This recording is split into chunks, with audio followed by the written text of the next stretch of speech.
Hello friends, welcome to my YouTube channel Unique Study Room. How are you all? I hope you are doing well. Hello everyone. Today I am going to explain the first poem of class 9, The Road Not Taken, composed by Robert Frost.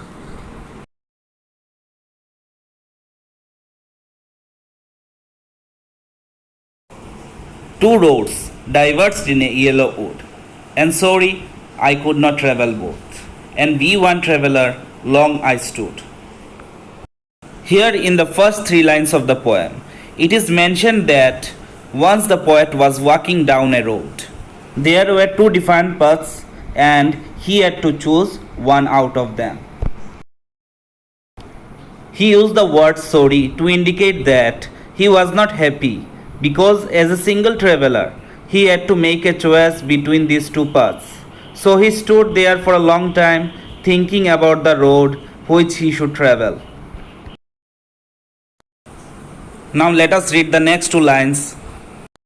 And looked down one as far as I could to where it bent in the undergrowth. These two lines meant the poet as a traveler wanted to know which path was suitable for him. He was able to see the path till it was bent and covered with trees and hidden.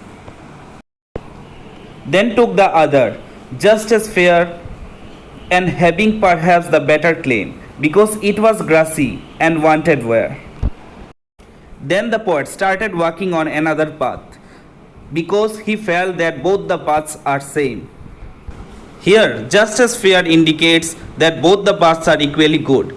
He also mentions that the path which he had chosen was better for him because it was grassy and traveled by few people. Here, wanted where means it was not walked by many people.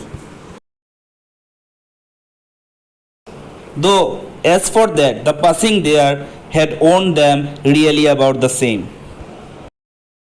These lines mean that as the poet continued walking for some distance, he found that both the paths were same.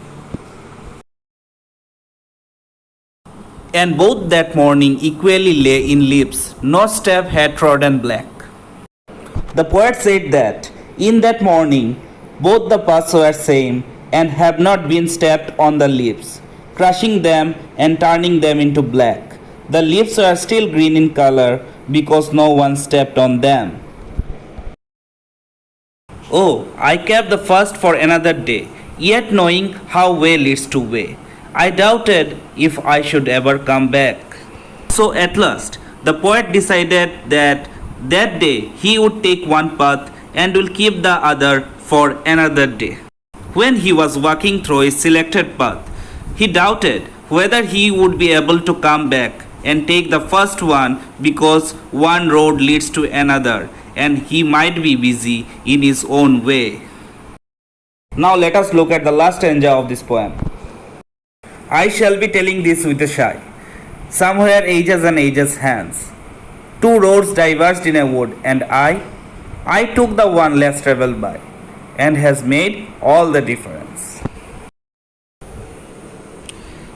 Here the poet says that in the future he will say that once in his life there were two options for him, and he travelled on that road which was travelled by very less number of people. The decision he made that day had decided his future. The poem, The Road Not Taken, is relevant to our life. Everyone goes through decisions in their life. We have options, we have alternatives. What we have to do is to choose any one of them which is suitable for us. Of course, we take time and think about the advantages and consequences, whether it would be suitable for us or not, and then only we should decide. When the poet, after traveling a little distance, found that both the roads were same, it is indicative that in our life also, whichever path or option we choose, we will have to face the same difficulties, challenges and benefits. If you think you are choosing a better option. It is not like that. The poet had also advised us that if we choose an option in life, we must carry on with that option and never regret for the option which we have left. In the last stanza of the poem, the poet conveys a strong message for us. We must think wisely and carefully before making any choice out of the options, because our future fully depends upon the choice that we make today. So that's all. Thanks for watching.